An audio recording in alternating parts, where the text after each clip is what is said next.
अब जो ये न्यूक्लियोसाइड है सर, मेरी बात जरा ध्यान से सुनो, बस यही समझा रहा था ना आपको कि शुगर और nitrogen base is equal to nucleoside. ये पेंटोज शुगर के कैटेगरी में आता है। कौन सा सर? 3.0 में अभी नहीं बायोकेमिस्ट्री में पढ़ाया गया, लेकिन 2.0 वाले बच्चे अगर देखेंगे तो उनको तो पढ़ाया। लेकिन उसमें सबसे इंपॉर्टेंट बात ये होता है कि वो पेंटोज फॉस्फेट और पैरामिडिन्स भी दो प्रकार का होगा। न्यूक्लियोसाइड तो अभी तुरंत समझ में आया था, आप एक और कंफ्यूजन बढ़ा रहे हो गुरुजी। न्यूक्लियोसाइड तो अभी हमें समझ में आया कि शुगर और नाइट्रोजन, फॉस्फेट तो एक एलिमेंट है। क्लियर? अब जो ये न्यूक्लियोसाइड है सर, मेरी बात जरा ध्यान से सुनो, ये न्यूक्लियोसाइड जो है ये दो चीजों से मिलकर बना हुआ होता है। किन किन चीजों से सर? एक शुगर से और एक नाइट्रोजन बेस से। एक नाइट्रोजन बेस से। अभी बस यही समझा रहा था ना आपको कि शुगर और nitrogen base is equal to nucleoside. तो ये न्यूक्लियोसाइड किस चीज से मिलकर बना होगा? शुगर और नाइट्रोजन बेस। शुगर दो टाइप से, दोनों में से कोई भी हो सकते हैं। आइदर राइबोज शुगर हो सकता है, राइबोज भी हो सकता है, या डाइऑक्सी राइबोज भी हो सकता है। ये पेंटोज शुगर के कैटेगरी में आता है। कौन सा सर? Pentose sugar. आपको जो है बायोकेमिस्ट्री में pentose phosphate triple P pathway मैंने पढ़ाया है। 3.0 पढ़ रहे हो ना? 3.0 का लेक्चर है ये, लेक्चर 2.0 को भी मिलेगा। खैर, तो 3.0 में अभी नहीं बायोकेमिस्ट्री में पढ़ाया गया, लेकिन 2.0 वाले बच्चे अगर देखेंगे तो उनको तो पढ़ाया गया है। ट्रिपल पी देखना, ग्लाइकोलाइसिस पाथवे के बाद एक ट्रिपल पी पाथवे पढ़ाया हूँ। उसमें मैंने बताया था कि लास्ट में जो है राइबोज शुगर का, इससे एम्स में क्वेश्चन भी आया है, इसी बार क्री में पूछा है।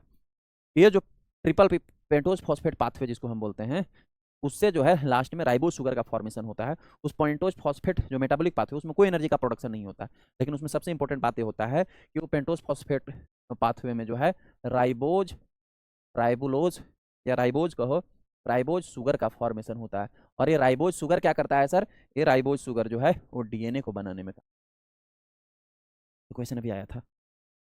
सब इंपॉर्टेंट टॉपिक आपको क्वेश्चन निकल जाएंगे, मिल जाएंगे, कोई दिक्कत नहीं है।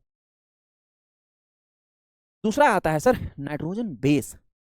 सर डीएनए को बनाने के लिए दो प्रकार के नाइट्रोजन बेस जो होते हैं वो मिलते हैं, तब डीएनए बनता है। इसमें दो प्रकार के नाइट्रोजन बेस होते हैं, एक को हम बोलते हैं प्यूरेंस और दूसरे को बोलते हैं पायरीमिडेंस। प्यूरिन और पैरामिडिन दो प्रकार के नाइट्रोजन बेस होते हैं, और यही दोनों नाइट्रोजन बेस जो है वो मिलकर के डीएनए बनाने में। प्यूरिन नाइट्रोजन बेस जो है वो दो प्रकार का होता है सर। कौन कौन सा होता है गुरु? एक होता है एडेनिन, एडेनिन, और एक होता है गुआनिन, जिसको ए शॉर्ट और इसको जी शॉर्ट से डिनोट करते हैं। प्यूरिन जो होगा एजी होगा। क्या? एजी। एजी ओजी होता है, लड़कियां लोग बुलाती है अपने हस्बैंड को। और पैरामिडिन्स भी दो प्रकार का होगा। पैरामिडिन्स भी जो है वो दो प्रकार का होगा। एक होगा थाइमीन, थाइमीन, एक होगा थाइमीन, और एक होगा साइटोसिन। इसको टी से डिनोट करते हैं, इसको सी से डिनोट करते हैं। यानी पैरामिडिन्स जो होते हैं टीसी, ये भी दो प्रकार के। यानी कि अब नाइट्रोजन को बनाने के लिए मुख्य रूप से तीन चीजें से, सॉरी नाइट्रोजन नहीं, यानी डीएनए को बनाने के लिए मुख्य रूप से तीन मॉलिक्यूल्स रिस्पॉन्सिबल है। कौन कौन से तीन मॉलिक्यूल्स रिस्पॉन्सिबल है सर? एक शुगर, एक नाइट्रोजन बेस, और एक फॉस्फेट एलिमेंट। डीएनए में तीन चीजें पाई जाती है, एक शुगर, एक नाइट्रोजन बेस, और एक फॉस्फेट एलिमेंट। यही तीनों से मिलकर के वो पूरा ऐसे ऐसे 3D एनिमेशन वाला स्ट्रक्चर बना हुआ है। अब common to the topic, topic पर ही थे, अब कॉमन टू द स्ट्रक्चर पे आते हैं। मैंने अभी क्या बोला कि डीएनए जो है वो न्यूक्लियोसाइड और फॉस्फेट से मिलकर बना हुआ होता है। थोड़ा सा और आता हूँ, एक थ्योरी और उसके बाद स्ट्रक्चर पे। न्यूक्लियोसाइड और फॉस्फेट से मिलकर बना हुआ होता है। न्यूक्लियोसाइड जो है शुगर और नाइट्रोजन बेस से मिलकर बना हुआ होता है। अगर मैं एक और नया वर्ड का आपको जनरेशन बताऊं तो एक और डीएनए में नया वर्ड होता है जिसको हम बोलते हैं न्यूक्लियोटाइड। क्या बोला जाता है सर? उसको बोला जाता है न्यूक्लियोटाइड। तो अभी क्या न्यूक्लियोसाइड तो अभी अभी तुरंत समझ में आया था, आप एक और कंफ्यूजन बढ़ा रहे हो गुरुजी। न्यूक्लियोसाइड तो अभी अभी हमें समझ में आया कि शुगर और नाइट्रोजन बेस मिला, न्यूक्लियोसाइड बन गया। लेकिन अगर न्यूक्लियोसाइड और फॉस्फेट, न्यूक्लियोसाइड और फॉस्फेट दोनों मिल गए तो न्यूक्लियोटाइड बन जाएगा, तो न्यूक्लियोटाइड बन जाएगा। अरे रे रे, एक और पंगा आ गया। क्या पंगा भी आया सर? अभी क्या पंगा आया? अभी पंगा आया कि पंगा ये आया कि न्यूक्लियोसाइड, न्यूक्लियोसाइड प्लस फॉस्फेट मिल गए तो क्या बनेंगे सर, तो क्या बनेंगे सर, न्यूक्लियोटाइड का निर्माण होगा। न्यूक्लियोटाइड एडिंग वन और more phosphate to the sugar portion of nucleoside resulting compound known as the nucleotide. यदि एक या एक से अधिक फॉस्फेट को हमने न्यूक्लियोसाइड पे प्रेजेंट शुगर पोर्शन पे, क्योंकि न्यूक्लियोसाइड में दो पोर्शन होंगे सर, एक शुगर पोर्शन होगा, एक नाइट्रोजनस बेस पोर्शन होगा। तो यदि हम न्यूक्लियोसाइड में शुगर वाले पोर्शन पे एक या एक से अधिक फॉस्फेट ग्रुप को हम ऐड कर दें, तो ऐड करने के बाद जो नया कंपाउंड बनेगा उस कंपाउंड को बोलेंगे न्यूक्लियोटाइड। इतना सा क्लियर है बच्चों? ठीक है, क्लियर ही होगा। यानी कि यानी कि अब यदि डीएनए की स्ट्रक्चर की बात करें तो डीएनए में जो डीएनए के स्ट्रक्चर में जो ये बाहर बाहर मैंने बोला ये जो स्ट्रैंड प्रेजेंट है, डबल स्ट्रैंडेड जो है, इस स्ट्रैंड को हम न्यूक्लियोटाइड बोलते हैं। क्या बोलते हैं सर? इसको अभी ऐसे क्वाइल्ड था ना, इसको मैं थोड़ा ऐसा स्प्रिंग को खींच करके सीधा कर दे रहा हूं, सीढ़ी जैसा बन गया। तो ये जो लेफ्ट साइड और राइट साइड में जो पिलर हैं जो ऐसे अभी क्वाइल्ड हुआ पड़ा था, इसको हम न्यूक्लियोटाइड कहते हैं। क्या कहते हैं सर?